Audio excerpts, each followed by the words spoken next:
here's the New York Times. 2 Israeli embassy officials were assassinated, I would say, at a ceremony at a DC Jewish museum. The New York Times frames it this way. This is like a headline. This wasn't even a op-ed. The New York Times did have an op-ed by an Israeli embassy official saying this is just anti-Semitism and Jew hatred. But here they're saying slaying outside DC Jewish museum is part of global surge in anti-Semitism. Groups that monitor hate crimes said the Hamas attack in 2023 and the subsequent war had helped fuel tens of thousands of anti-Jewish incidents globally, including cases of verbal abuse and violence. I don't know. I read the shooter. The shooter is Elias Rodriguez, a young man who shouted "Free Palestine" and emphasized that he did this as retaliation for the genocide in Gaza. I read his manifesto, which was published at Ken Klippenstein's Substack, and Klippenstein got a visit from the FBI for publishing that. I read it. I couldn't find any trace of anti-Semitism there. Could you? No, he was very clearly someone upset by the Gaza genocide, or at least that's what he says.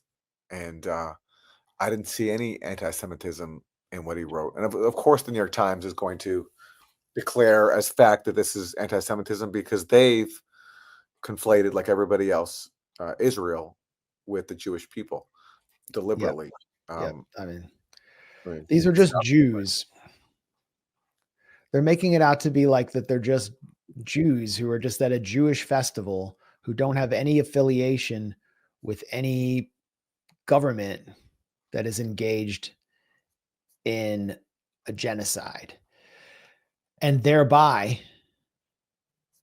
conflating Jews with Israelis, which is in itself anti-Semitic, right? So I mean, you can read the manifesto for yourself, and it seems very clear what he was attempting to do, why he was attempting to do it, and that is just being conveyed. And it's something that, I'm not surprised took place. What I actually think about the shooting, it was adventurism. It was not strategic. It is likely to legitimize more repression against the Palestine solidarity movement in the U.S. without leading to any pressure on the Israelis. At the same time, with no government taking any measure of accountability, like no governments are holding Israel accountable, with none, it opens the door for this kind of activity. And these are figures who were working for the Israeli government.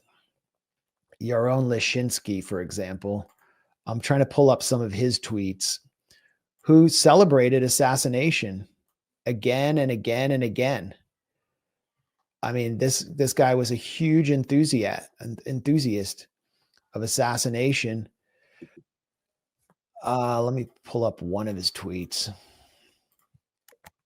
Assassination being Israel's de facto policy in the Gaza Strip for all political opponents to avoid a diplomatic solution. 3 words, huge impact. God bless the IDF, declares Yaron Leshinsky, who was shot in DC. This is referring to Yahya Sinwar's killing. There's so many tweets by him celebrating Israeli assassinations. Israel assassinates as policy. They have assassinated so many people. When I was in Iran, I met the son of a quantum theorist who was assassinated by Israel. They assassinate scientists. They assassinate common people. They assassinated political activists in Palestine. And they assassinate, of course, Hamas leaders to avoid negotiating with them. Yaron Leshinsky didn't seem like he assassinated anyone. He's not some high-level figure. It looked like low-hanging fruit. He's not surrounded by security. So someone targeted him. But you're working for a government that does this. And just on the anti-Semitism question, Yaron Leshinsky was not Jewish. Did you know that? Yeah, he was Christian. He's a Christian Zion. He was a Christian evangelical fanatic who thinks that this is the way to cosplay as a Jew. that the best way to be a Jew is to work for the Israeli government and celebrate Israel's bloodshed and assassinations. So, I, I mean, it kind of complicates the narrative a little bit. What are your thoughts?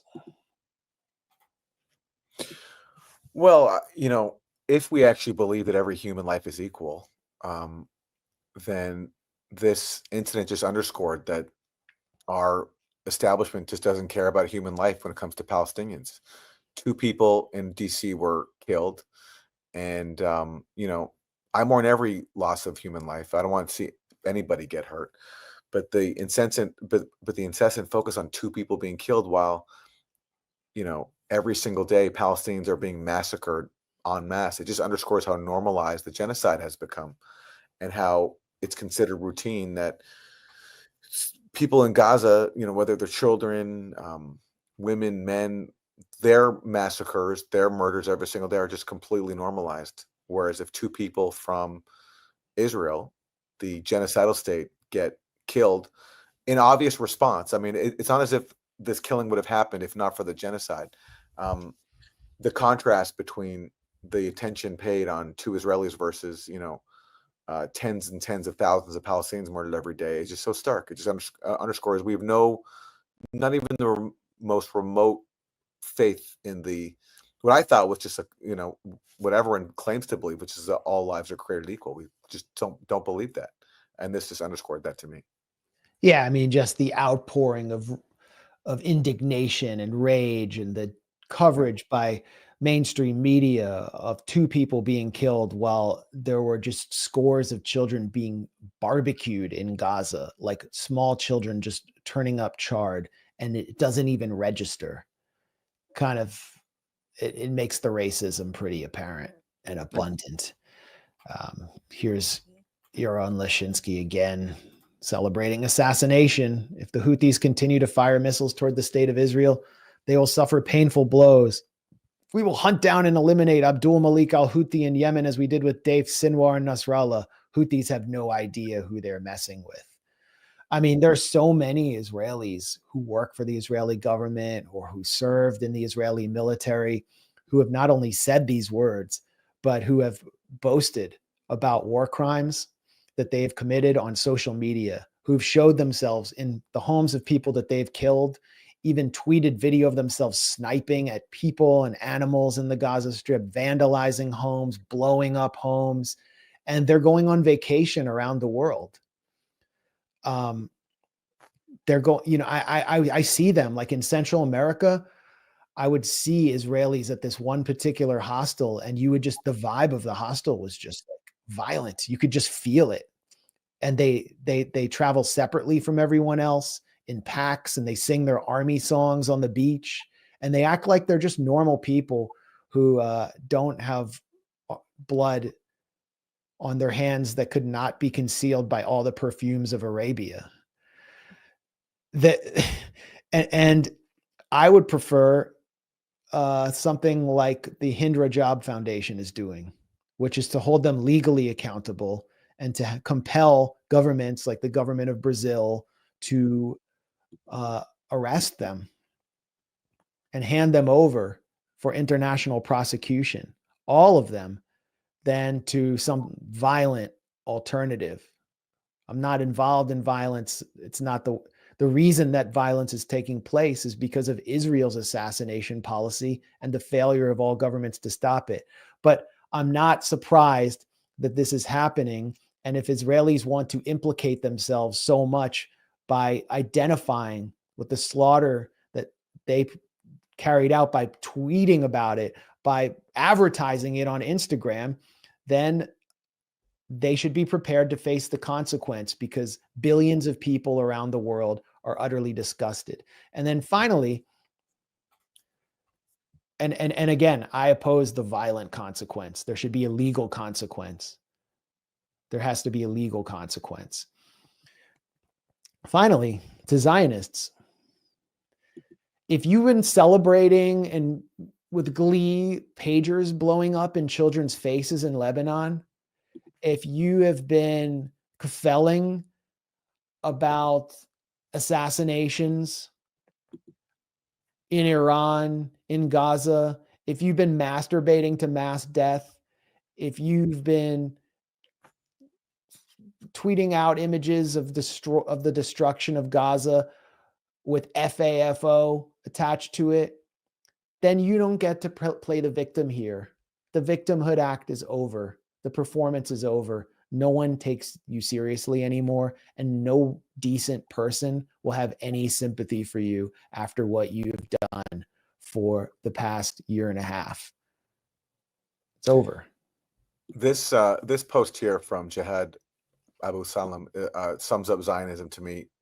This may be the first genocide where the perpetrators and their supporters openly push to annihilate and starve a people while demanding validation, acceptance, inclusion, safe spaces, and lived experience affirmation. Yeah. That sums it up. Yeah, they're not just demanding it. They're trying to change the laws and structures of institutions. They're trying to change the laws of our country and change the structures of institutions to impose their own presence on everyone else, their own repulsive presence. Yeah. And they're trying to reclassify discrimination in order to prosecute their critics. So it's not just like they're demanding inclusion, they're imposing themselves. So, you know, I had actually said in another interview, it hasn't come out yet.